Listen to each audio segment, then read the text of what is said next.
Okay. So good evening, Deborah. Good evening. How are you doing? I'm doing great. Pleasure to be here. Always. Yes. Thank you for honoring me with coming and attending for this. I think Absolutely. the things that you do and the teaching you have Hmm. are very important. And of course I continue and will continue to work with you in terms of learning the good red path or the Yeah. good red road, Yeah, um, for sure. especially knowing what I know of my past as a native Indian. A lot of it, as much as it's all new in this lifetime, it still resonates deeply. So it's an Yeah, I interesting mean, concept. it's in our DNA. It's Yeah, who we are, right? It's who we are. So, yeah. that's it. So this is Debra Tate, who is a shamanic practitioner and a teacher of 30 years and a path that she continues to work and walk. Her Yes. main passions, of course, are sharing, as I mentioned, the teachings of the Good Red Road, and she has acquired over many years of experience in facilitating ceremonies on sacred land. She does a lot of her teachings now online Hmm. because there's very little that we can't do online now, of course. Um, Yes. Well, I mean, thanks to, Mr. COVID, I call him Mr. COVID because of the energy that, right? Came at us with. However, it was learned many, many lessons from that, and many changes came about, right? So I do everything online, actually, virtually now, which I was hesitant to address that path because I'm a not one on one so much, but in circle teacher, right? It was always face to face, like but with Mr. COVID, things changed. I spoke with a few elders, sun dancers, and they said, hey, we did our sun dance when it was everything was locked down tight. We still managed to do our sun dance because you don't, when the sun dance 4 years in a row, it's not interrupted. It cannot be interrupted once that commitment is made. So they worked around it. And I thought, wow, if you did your Sundance, all Sundancers had their Sundance, which is 4 days, right? So they all managed to get it done. And so I thought, okay, so they gave me a few insights. And I spoke with an elder from Birch Island, who was one of my mentors. And she said, when she puts people out on ceremony, she said, I'm not right in their circle, Deborah. I connect with them through my pipe. And you put people out, when you do ceremony with your participants, you connect through your pipe. You're not in their circle. So you're maybe on the land. However, you can connect with them at any time and go into their circle and see how they're doing. So it doesn't matter whether you're in the space, the same space, or you're thousands of miles away. It's all about energy. And quantum physics has taught us that everything is energy. yeah. And it's interesting because a couple years back, a friend of mine that we used to barter back and forth because she's a registered massage therapist. She had an office by the Tree of Life North in Sudbury, which is where I used to work out of when I was on Manitoulin. She said, Deborah, one of these days I'm going to be giving you a massage, like, in separate locations. And I said, geez, that's quite a concept. I said, yeah, well, I don't doubt it at all.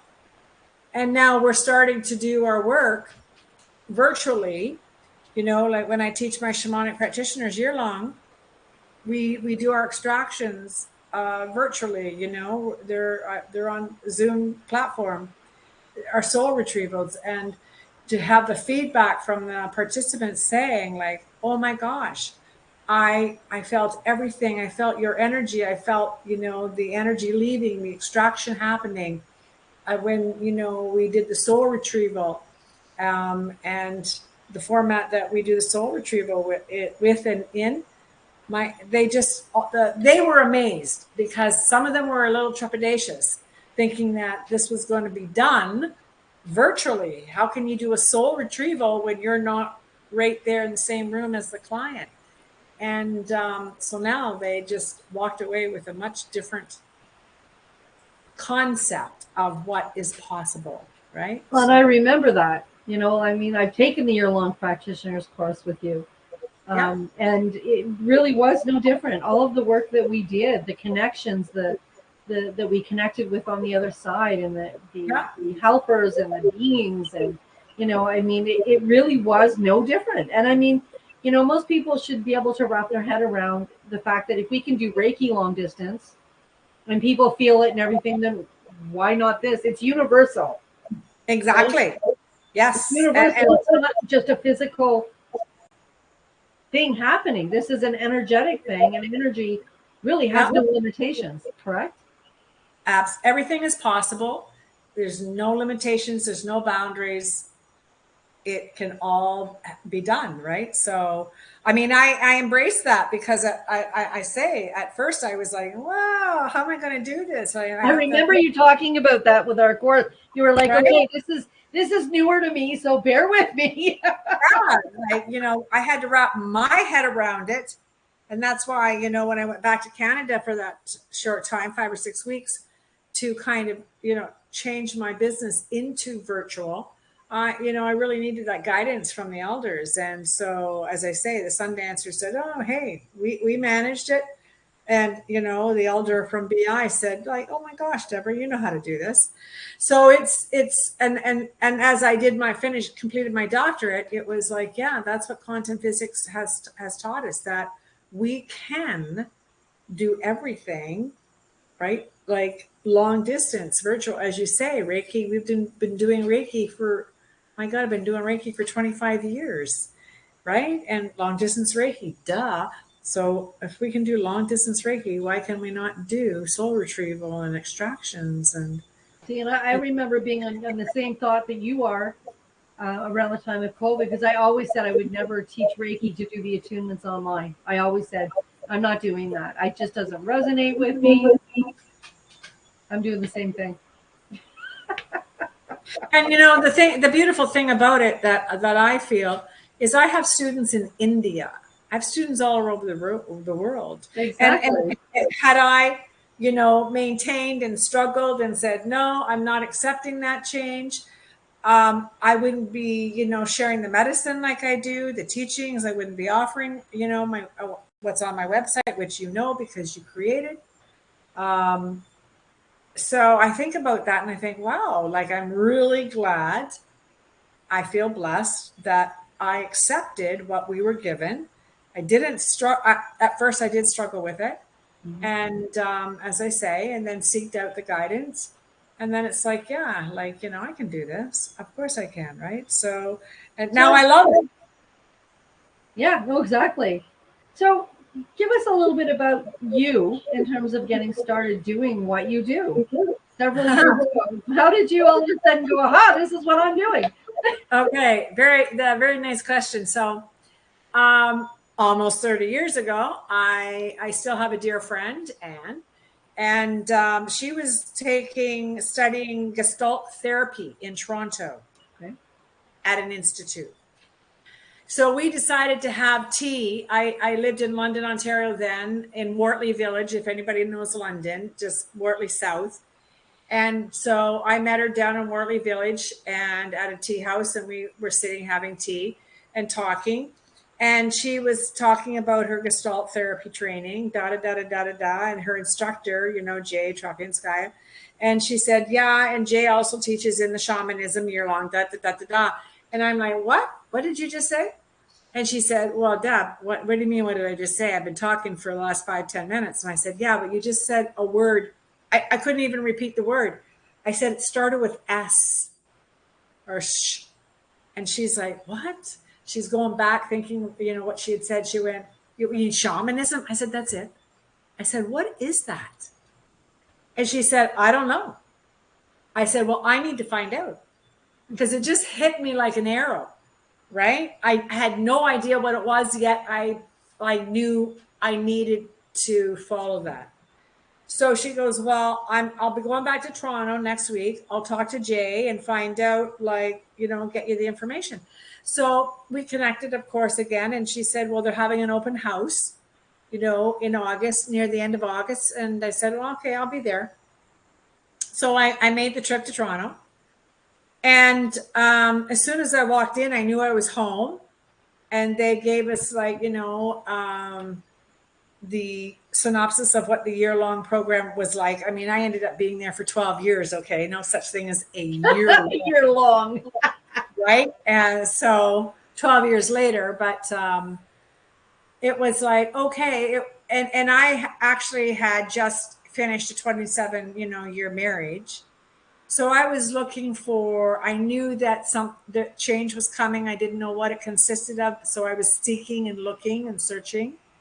And this was exactly the ticket. So I started studying at the ICSS in Toronto, the Longhouse.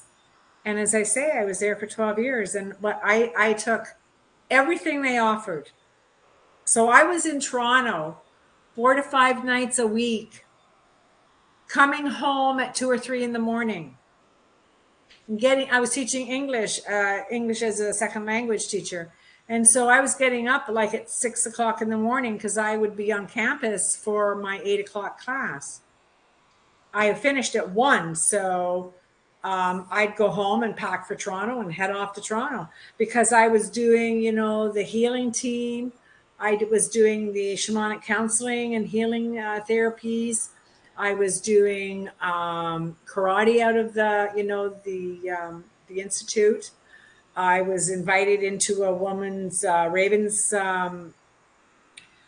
Call, which was a kind of gathering of the witches, if I can say, right? I was invited into that circle.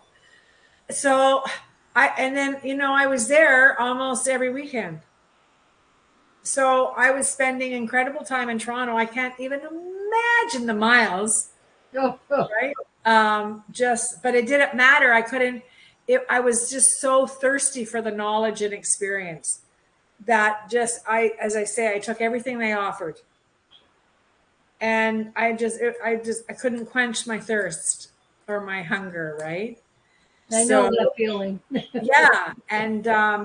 And knew that, okay, so this is, and then of course, going through, we were going through shedding rewriting our story, our trauma story, our pity story into a power story. So the first 3 years that's what the first 3 years are, is the rewriting of our, pity story into a power story. And actually finding our true self, our true natural self. And then, the 4th, 5th, and 6th year was White Lodge. And that was just learning a deeper level of the teachings and the healings and ceremonies. And I was carrying a pipe after the 2nd year and learning my pipe teachings. And it just kept growing and growing and growing. And then after 12 years, I did a lot of pilgrimages all over, right? I walked the Camino in Spain. I went down to the Medicine Mountain in Montana. I went down there 5 times. So whenever I had a break in my teaching schedule, if it was 2 weeks or more, it usually was like between 2 and 3 weeks, I'd load up my van and off to Montana to the Medicine Mountain and sit with them on the mountain, and just do ceremony and met a lot of Lakota Sioux medicine men and just, dance down in Crow Nation down in Montana with the Crow people. Just a lot of ceremonies and a lot of different teachings all over United States. Just expanding my circle and my experience and my knowledge. Right. Beautiful. So and so I'm still doing that. And so I took my pipe with me. There was like a little stand of trees on the top of the mountain, and the rest was bare because it was a huge, great big circle, a medicine circle, right?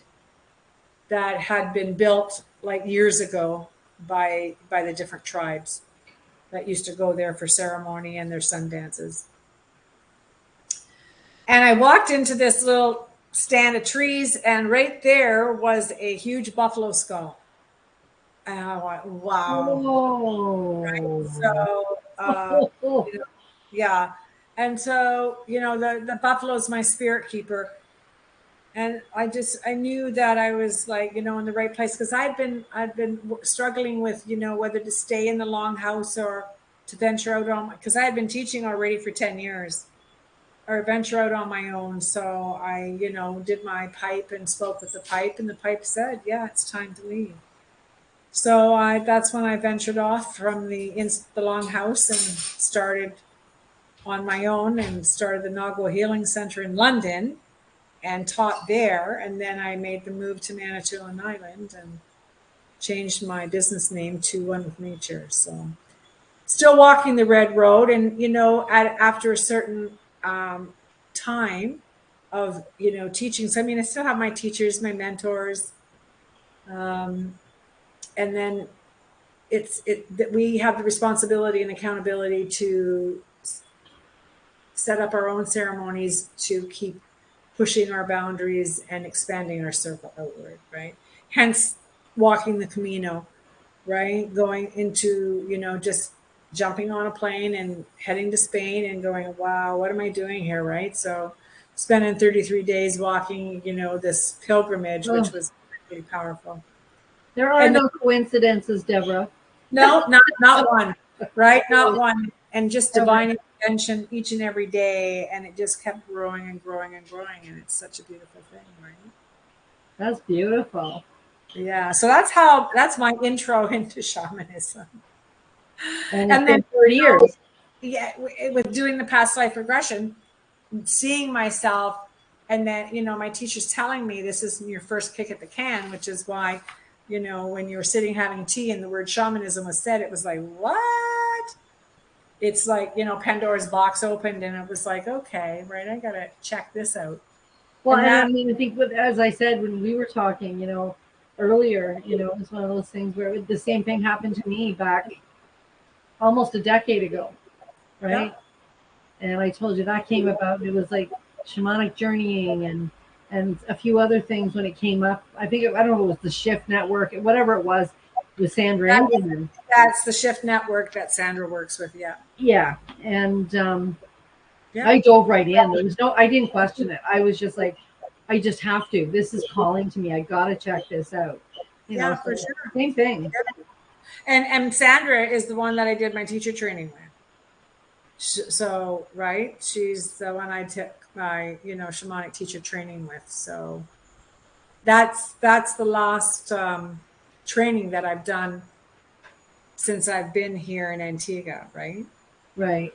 So, but I mean, I'm just all the time thinking of different courses. I'm offering witches, warlocks, and magic in June, right? Because I've had people say that they're dealing with a lot of witch wounding, That and sounds, you know what? It's funny you say that because I've reached out to you over the course of trainings and after, because there's some courses I've got coming up with you as well because I'm finding as a practitioner of both shamanic energetic work as well as the yep, medicine work I do, when people are coming to me, I'm seeing those ancestral energies and all of the stuff that plays out with that, but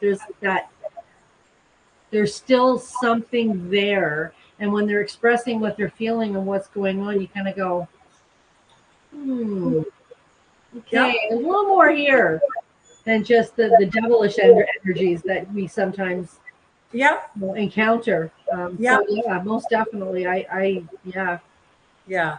yeah. So that's it. This is the first time that I've offered, like, those advanced courses, right? So Chris Unraveling, compassionate depossession, aka COPO. So I'm very adamant about the compassion part. I'm studying with Dr. Gabor Mate now in trauma, right? Well, that'd So be interesting. He's amazing. yes, and there's just incredible trauma in our collective, right? So individually and collectively, and Yeah. so to help people, right, move through the trauma, ancestral trauma, just to help them come into the beauty of themselves, right? And to blossom. Well, this is the thing, and this is, of course, what you're saying, is what I often, a lot of clients that have been coming to me, that's one of the things that I've said to them, that it just takes one person at a time. Yeah. We like to do the group thing, but you know what, just one person at a time. Because when they correct what needs to be corrected and integrate what no longer serves them, Yeah. releases, integrates, and does what needs to be done, that's one more person in the collective that's not surrounding others with that energy that they're releasing. Well, one of the teachings I received is when one person heals, we all heal, because we're all Yeah. connected in that web of life. Exactly. So, right. And so, as you say, every time, even when we work one-on-one and that person goes, I mean, in any session of, any, course, if someone is drawn to a course, they're, all they have to do is take one little nugget or one little gem away, and healing has taken place. So healing can take place at any level. It doesn't have to be a huge, great, big awakening, right, for healing to take place, right? So, and that's, I mean, life is a journey, not a destination, and right. So it's one step at a time, right? So hopefully, when people get a calling, like I got a calling for shamanism as soon as I heard that word. I didn't know diddly squat about what the word meant.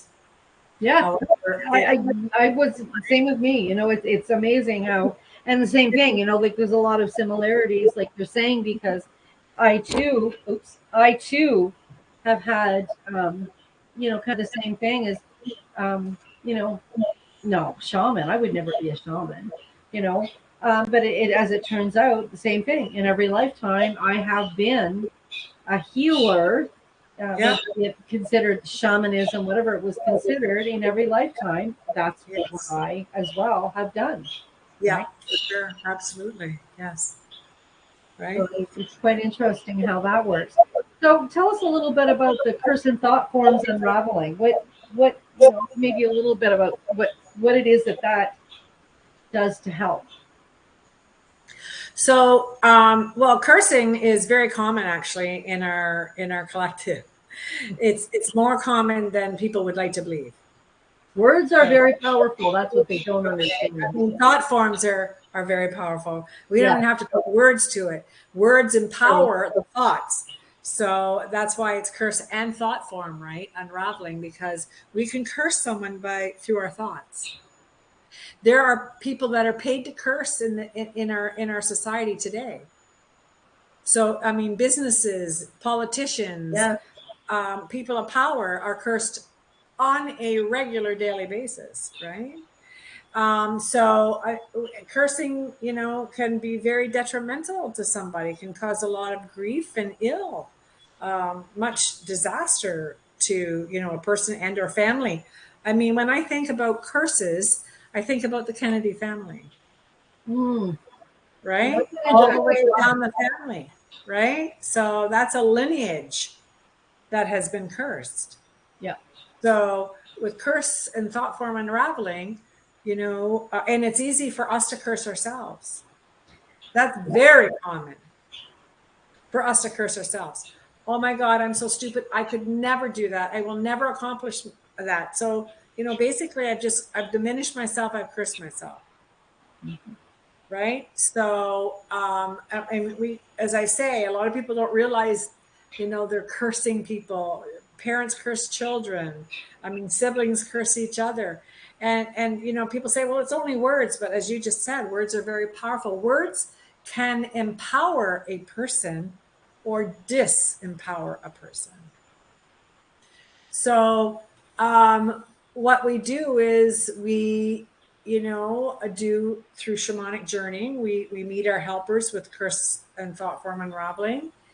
And I mean, our helpers are always the ones that do the work. We're the mediator, just like Reiki, right? Mm-hmm. So we're the conduit for that energy.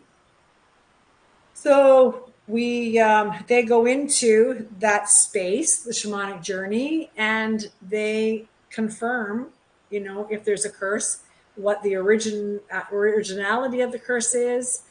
did it originate? Like, is it matriarchal, patriarchal? Like, what lineages is it associated with? How far back does that curse go? People like who cannot get pregnant, right? They have tried and tried and tried. They've had medical tests. There's nothing wrong with either partner. However, it's just not happening.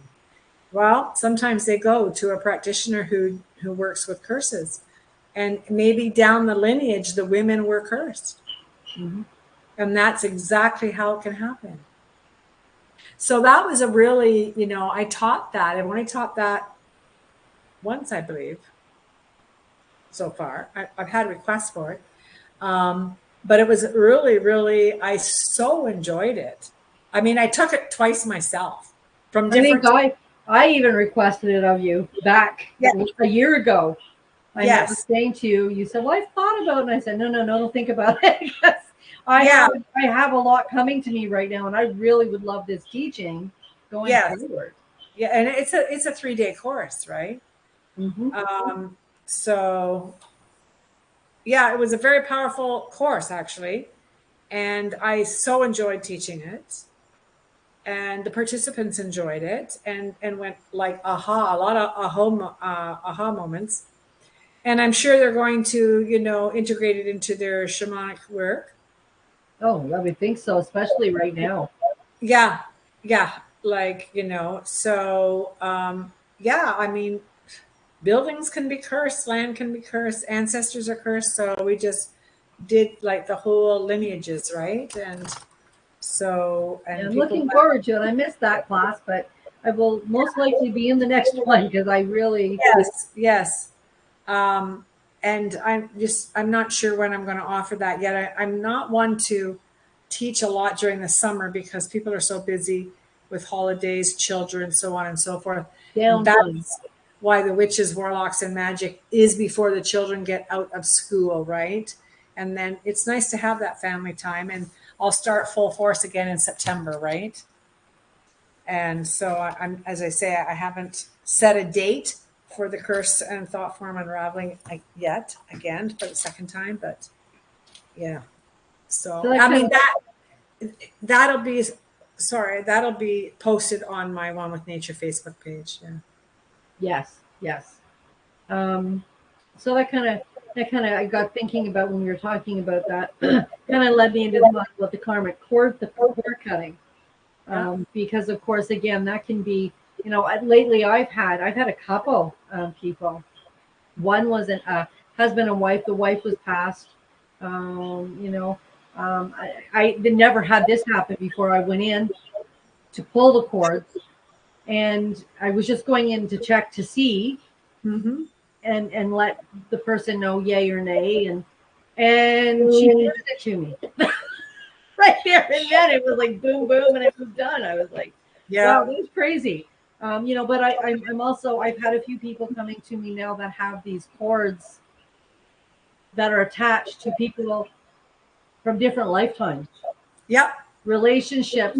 And that's what I'm getting when I'm looking and going, why you're having pain in that part of your body. So can you tell us a little bit about that? So, well, with the karmic cord cutting, I mean, that's part of shamanic counseling and healing techniques, right? How we cut a cord. And so, well, we believe shamanism, how I was taught, believe that every sickness, illness, and dis-ease begins with a spiritual seed. Okay. So when we carry, and trauma happens, I mean, trauma, actually originates through emotions, right? Emotions feed trauma, and then it goes to the mind, and the story is created, and so on and so forth. And they feed each other, right? Because they're opposites, right? So if someone is dealing, especially in relationships, they hang on to any kind of pain or trauma. They have a bad codependent relationship, whatever, in a past life, and whatever trauma wasn't dealt with in a past life, one can carry it forward into the next lifetime because it needs to be dealt with. And what happens is how I believe and how I was taught is trauma, like it actually, it, it evolves just like we do as a spirit. So back in the 1500s, it looked different than it does today, right? So we have different sicknesses, illnesses, and diseases in in today's world, right? That they didn't have back in the 1500s. So I mean, sickness and disease evolves just like trauma does. Right. So we go back to, that original, as a past life regressionist, I can take a person back to when that relationship existed, and we can, cut that cord, right? So that everything from that moment forward is released. So they're not bringing it into this lifetime. I worked with a man who had always dealt with shoulder pain, upper back and shoulder pain. He had been to every doctor on the planet, and they said, there's nothing wrong with you physically. So I was working out of the tree then, and he came to see me, and he goes, he says, I really feel silly asking you this. But he said, could this be from a past life? And I said, absolutely. So we did past life, regression. I was with him 2 or 3 times.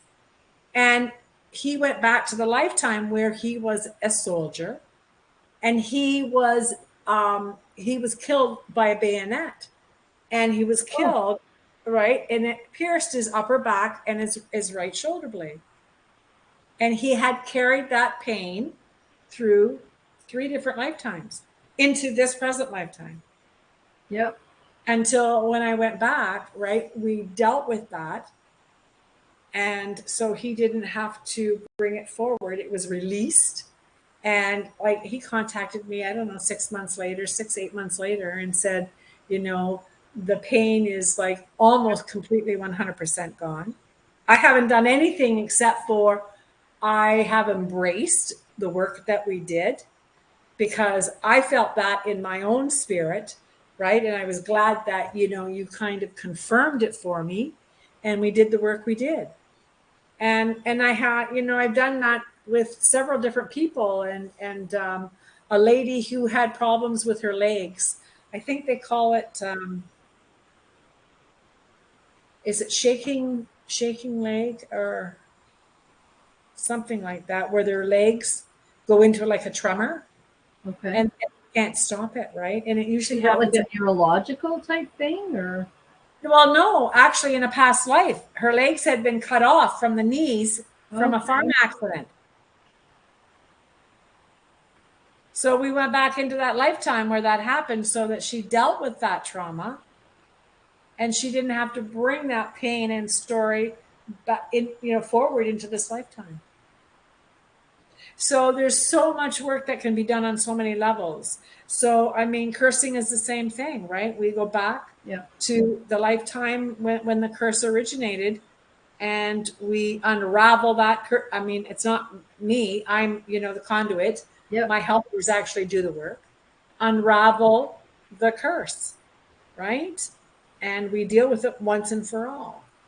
And it's quite interesting. Curse and thought form unraveling can be really tricky, right? There can be a lot of trap doors, and so there's a lot, Yes, I'm looking forward to that class. Yeah. Like I said, I missed it, but that's okay. The next time it comes up, I'll. Yeah, it's very interesting. I mean, shamanism is very. I mean, I'm always, going, oh my God, and here you gain 30 years of experience and knowledge, and it's like it just still blows my mind, right? Oh, it always does. There's always aha moments. There's always something new you learn. Right? Exactly, an experience, right? Yeah. And so just being here in Antigua, my partner, he's not into voodoo at all, but I mean, voodoo is very common down in the Caribbean, and Antigua being close to Africa, and this is where it originated, right? And so there's a lot of what they call obia people, right? And unfortunately, because the Caribbean is a very church-minded kind of Yes. right? So. So if they hear of a person being a Nobia, automatically your class is black magic, which is very unfortunate. And he realizes now, I mean, I told him almost from the get-go, right? I said, you know, I'm a witch. And he almost dropped off the chair because he was raised like Catholic, right? And so he has not strayed from that. I mean, but he is open to other ways. And so he knows that I work in the light, that there can be, you know, there is black magic. And so, I mean, you know, he's taught me a few things like that would be considered voodoo, right? I think it's quite interesting. But there's a lot of that that happens down here, right? So yeah, but we all have a choice of whether we work, as I say, you know. Black magic doesn't always mean that you're going to harm someone, No. right? But I have that's my line in the sand. Is, you know, I've been asked to step that over that line, and I chose not to. I said, no, I work in the light. That's my choice this lifetime. I agree with that for me as well. Yeah. So it's just, it works. It feeds my soul in a good way. So that's what I do.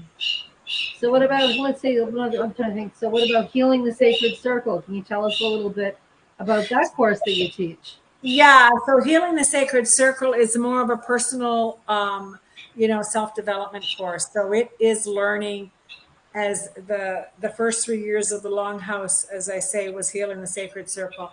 And that's where we actually learn our pity story, that we just continually, the pain tapes that roll over, and it's like the gerbil that runs the wheel, uses a lot of energy but doesn't ever go anywhere, right? So that's what our story does. It just depletes us of energy. And it's just like saying the same thing over and over and over. It's like, how many times you need to hear that story? Right. And it was very interesting. I always tell this story when I teach. I love teaching with like stories, like true real life stories. I have a lot of them, right, in the medicine. And I remember when I first, you know, started going to the Longhouse, this was my first year. I was very arrogant. And, you know, we're sitting, and this was, as I say, personal self-development and growth. And I'm listening to, and there was about 27 of us in the group, and listening to these people tell the story weekend, and we would gather one weekend every month, and hearing them tell their story. And I'm like, and so I hope I can say this like online. I'm thinking, holy, they're all fucked up. And like, what am I doing here?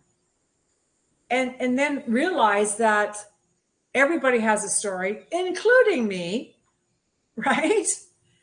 And so that first year is when I realized, OMG, yeah, that is my pity story, right? Growing up, always struggling with weight, and just, you know, blah, blah, blah, blah, blah, blah. I won't go into the story because it's not how I identify anymore.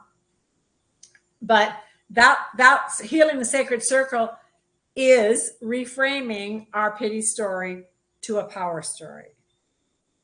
Okay. And so, and it's actually, it is culminated by a week of ceremony. So there's 2 ceremonies that I've included in, and it's a year-long program as well, right? So there's a lot of transformation, shape-shifting that happens in that course, in that year-long course, right? A lot of healing transformation. When people go, and it just, yeah, so they find their sovereignty. They find their beauty, their natural beauty, you know, their innateness, their true self, their true natural self. It's what healing the sacred circle is. Beautiful. Yeah. What about, I think of the courses that you do. How about the shamanic counseling and healing techniques? Yeah, shamanic counseling and healing. I took that for 2 years in the Longhouse. Like I took everything they had. And that's using our shamanic tools and how to, you know, work with a person and guide them through basically healing the sacred circle. And a lot of healing techniques, working with furs, working with crystals, right? The mesa, and the marriage basket are different, like, karmic cord cutting, and just learning the different healing techniques that we use. Yeah. So that's a year-long program as well. So a lot of my practitioners either started with healing, shamanic counseling, and are now going to be taking the shamanic practitioner's course because they go hand in hand, right? And I have a couple that did do healing the sacred circle and then went into shamanic counseling and are now going to take the shamanic practitioner's course. Yeah. And so I've had people, I'm actually, thinking about it now. It's percolating. Teacher training. I've had several people ask me about a shamanic teacher training, right? I think I talked to you about that too about a year ago. A lot of what I do and a lot of my guidance is to do the teaching aspect for many things, and I do teaching in different things, but that's something that and even a pipe carrier is something that I've sat with, because again, those are two things that I sit with going, Yeah. And I picked my pipe up in the first, in healing the sacred circle in the first year. Well, actually, I picked it up at the end of my first year, going into my second year of the longhouse. I picked up a pipe. Yeah. So, and so, yeah, that's what shamanic counseling is. Because the shamanic practitioner's course is a year-long course on being a shamanic practitioner. So being able to, provide those services. But I have people as yourself that would like to actually teach soul retrieval, extractions, shamanic journeying, death and dying, right? Yeah. And I must say, for anybody watching this, it's Debra does such an amazing job when she's doing it. And in fact, there's times when we were traveling, doing journeying, and you were playing your drum and and that type of thing, and anything you spoke, there were times. I think the one real big journey that you take people on, it wasn't. It was like it wasn't you. It was you, but the voice that was coming out was totally different. Totally different. It was Yes. beautiful, absolutely beautiful. But yeah, anybody that sees this, if you've ever thought of doing shamanism, I've done some work and will continue doing work with Debra, and you won't go wrong. It's beautiful. She's very knowledgeable and she's very connected, and the work that she does to help others as well. Well, and the beautiful thing about shamanism is that it's a nature-based study of in total cohesion with the elements and the different worlds of Grandmother Earth. It's totally, it's being one with nature. And I mean, I was called when I moved to Manitoulin, I had a shamanic journey, and I was called to change my business name to One with Nature, because it's totally being in sync with nature, right? With the elements, with the worlds, with the plant worlds, with the mineral worlds, with the four-leggeds, with the winged ones, the magical, mythical ones. And those are those are the non-ordinary realities, and those are the elements and the worlds that we work with, right? And there are teachers. So shamanism is totally about nature, right? And I mean, when we think about it, when people are stressed, where do they go? They go to nature. When they want to go to nature, they go to the cottage, they go to nature, they go swimming, they go to the lake, right? They go to the ocean. I mean, it's all about nature, right? Just being close to the land. And mine's a tree. I got to grab even just a branch of a tree. There you go, right? Connection with a tree. It's just an automatic for me. They just hold years, thousands of years of knowledge, and so do the stones. I mean, That, you know, when we build our medicine wheels, the grandfathers that we gather, I mean, they teach us in ceremony. I mean, you know, the grandfathers teach us, let alone the ceremony that you're doing, right? So there's so many teachings on so many levels that happens in shamanism, right? I swear to God, I'm off topic for a second. I swear to God, Pearl is hearing your voice because she's never this boisterous and this vocal. And I got to keep muting it occasionally so I don't drive people crazy in the background. She just won't stop tonight. I'm like, what are you doing? Oh, yeah, I get it. You haven't heard Debra's voice in a while because, as you know, she was always on my shoulder through all of our training. That's right. She was part of our circle. Yeah, she was always part of our circle. That's right. That's it. So I think she's just having a few things to say herself over there. Good for her, Pearl. Keep talking. Oh my goodness. And so, you know, and shamanism, it fits into our daily lives because it can bring us so much clarity about our life, about relationships, careers. You know, do we move or challenges? Anything and everything that's happening in our world every day, yeah. Right? We can gain clarity and answers through shamanism. It brings us closer to ourselves. It brings us closer to our ancestors. You know, just to your grandmother moon, to the stars, the grandfather stars, to the different planets. Right? It has a spot, and it teaches us about our physical wellness. There's just, yeah, it opens us up to what is, yeah, all that is, and we connect on a deeper level to all that is, right? Yeah, most definitely. I mean, we could talk about that for hours because yeah, just what I've learned in the time that I've worked with you, you know, that in itself, I mean, just, you know, going over to just connecting with the compassionate helpers and having them guide and show, you know, because in my mind, I'm okay. How am I merging with you? You know, you're kind of doing that, yes. And it's like they don't say anything, but they just, you know, they show you, they do it, and boom, yes. There it is, and it's like, wow, that was smooth and quick.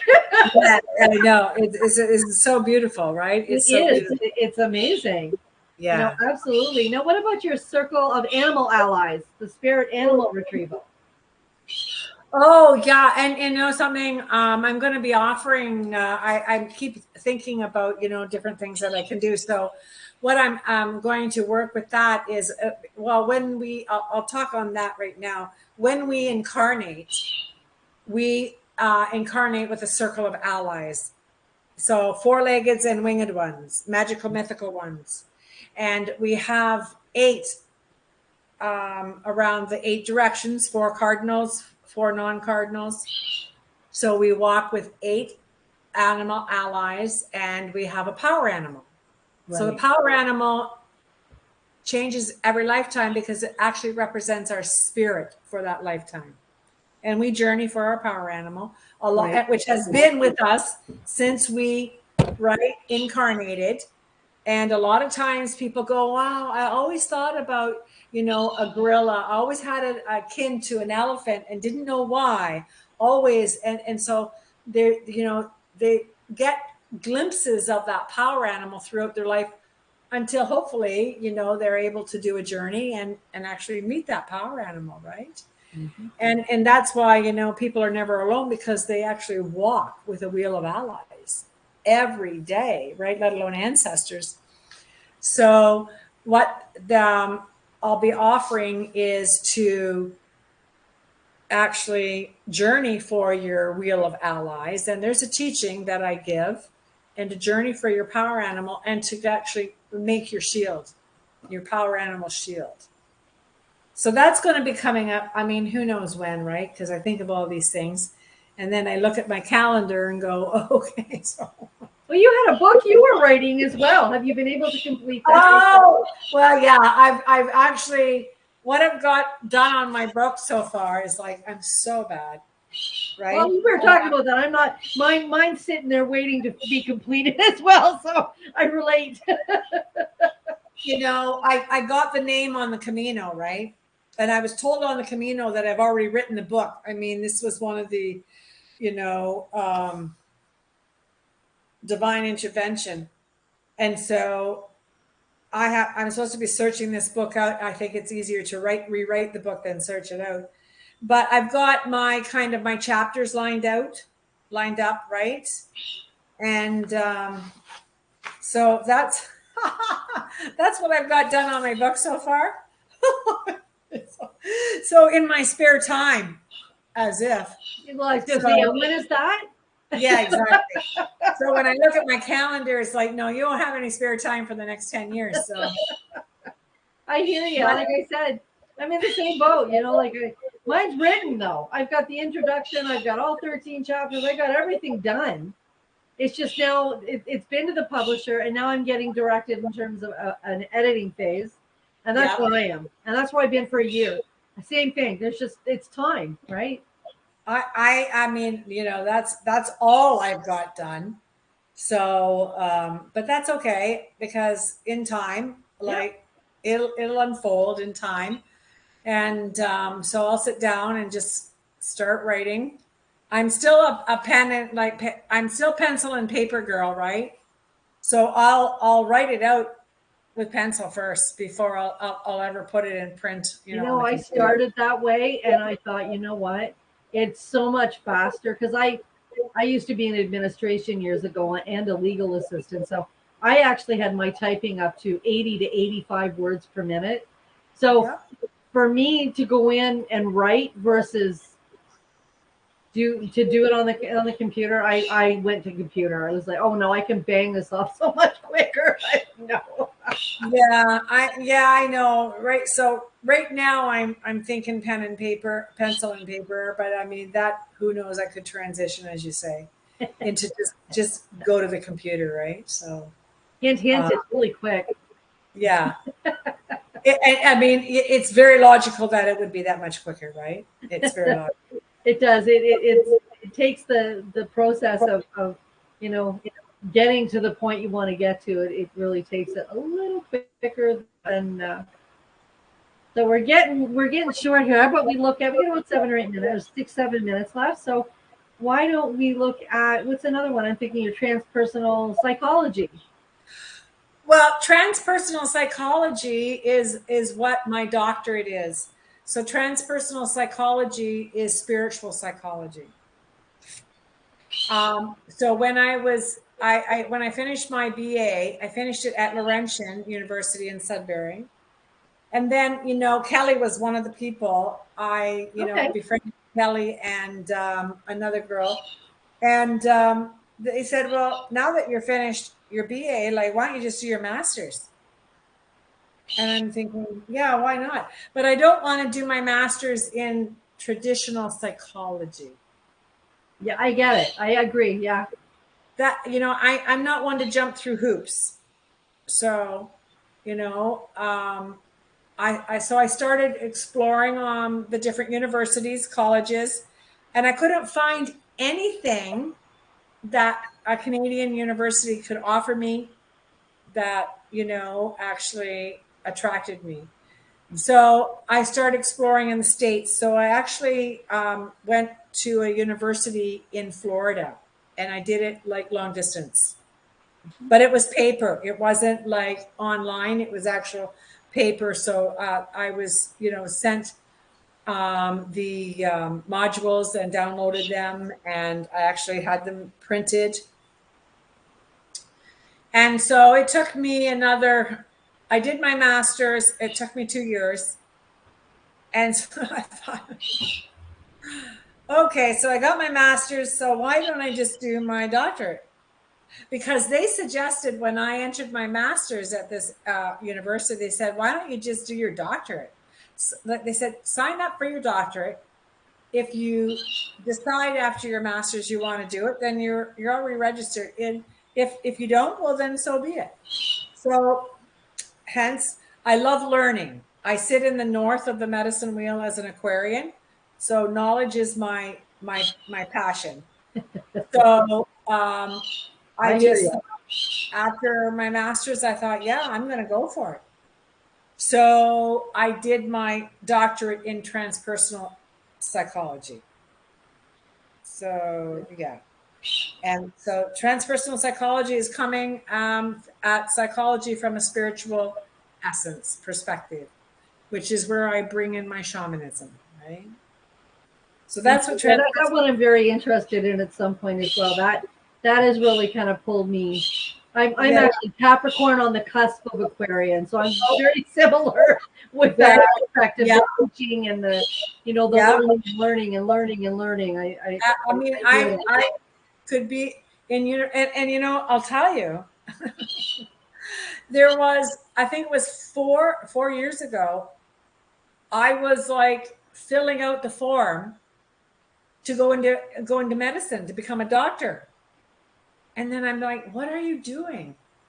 Right. So I mean, I went as far as the kind of preliminary, and what I was told was I'd have to do 2 years pre-med. And I'm like, no. At my age, I'm not doing that. Right. So I mean, I understand why I'd have to do it because I don't have my sciences. However, maybe next lifetime. Right. Because I love the learning. Right. I love the learning. And I kind of, am an assistant to the doctor that we've befriended down here in Antigua. Oh, nice. So yeah, I've been there a couple times, and he's really open to the spiritual aspect of medicine. And so there's been a couple times, like, he said, can you help me a few times? And I'm like, yeah, I'll be right in there. Right. Yeah. What do you want me to do? Right. Hold this catheter, do this. I'm like, yeah, this is really cool. So maybe next lifetime I'll sign up for the Move forward on the doctor thing. yeah. So before we go, what aha moments can you think of that are pertinent to a lot of what we do in terms of helping others, or what things have happened while you're working with people? What? Wow, that's a good question. Aha moments. Well, one of the biggest aha moments I believe for me was the realization of how much we are attached to materialistically, how much we focus on our image and what other people think of us, rather than following our true spirit and our true self, our sovereignty, right? And just how much we carry around, the armor we carry around, the baggage The that we carry. backpacks that we. Yeah, like it's full. So that was one of the biggest aha moments that I had in the medicine, was like, wow. Because I did a year de-armoring course, which, that was a tough course. Getting rid of all the armor that I carry. And women, women carry armor, in the first three chakras, their heart chakra, and especially their throat chakra. Oh, yes. A lot of thyroid issues right here, not speaking our truth, right? Suppressing ourselves, right? Diminishing ourselves. So that was a huge aha moment. And when I did the de-armoring, because it just freeing myself of that armor. And when it finally blasted off, I could actually taste the armor, the metal in my mouth. Wow. That's how thick the plates were.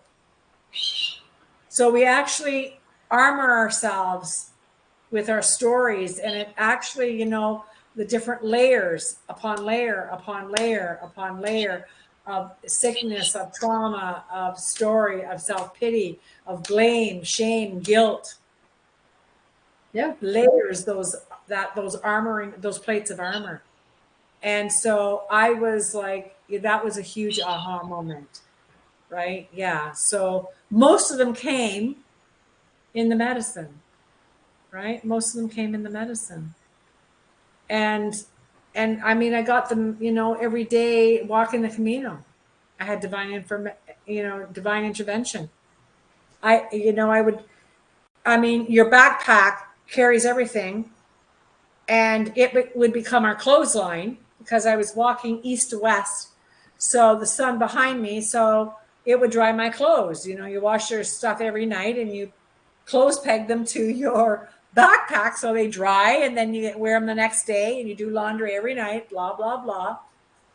And I lost my clothes pegs. I left them on the clothesline at one of the hostels I stayed at, right? And it was like 27 kilometers, and went, ay, chihuahua. And I mean, you're in the middle of nowhere. You just can't go to the Walmart, you know, and buy clothes pegs, right? No. So I said, I would, you know, I really need some clothes pegs. And so I had stayed at this hostel in this just remote area of Spain. And I'm walking, you know, down a path, like just down a cobblestone road to meet the Camino path. And I turn a corner and there's like 6 clothes pegs on the ground. And I'm like, I turn around thinking, like, you know, there was absolutely nobody around, and the building that I had walked down and around the corner was vacant. I'm like, where did those clothes pegs come from?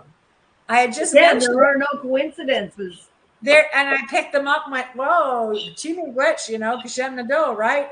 I'm doing laundry tonight again. So, you know, there's so many, but the main ones were, yeah, what we carry, you know, what we choose to carry, right? And we have a lot of resources that we can choose to, you know, lighten our load, right? It's so funny. I have a meditation that I often do a lot with Reiki class because I still teach Reiki quite a bit. I still honor it considerably, as it was, of course, my stepping stone into everything else. yeah, I don't often do the sessions because they're different sessions now with guided healings, but you know, I still honor it. And I actually have a meditation where literally you're climbing a hill and the bag is too heavy to stop, and then the different pieces of baggage that we carry, and you can choose to remove some or leave some. And on the way back down the hill, you can choose to pick some of it back up or just to leave it where it lays. It's a beautiful meditation, and it just made me think of what you were saying. Yeah, totally, right, totally.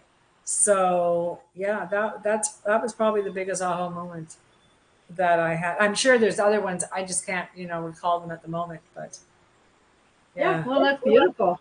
So we're getting low anyways, and I know you like to go to bed earlier, and we're a little bit later than usual tonight. So we'll wrap this up. And for anybody that would like to reach out to Debra, I will include the links on all of the posts with this video for those that will be watching it later.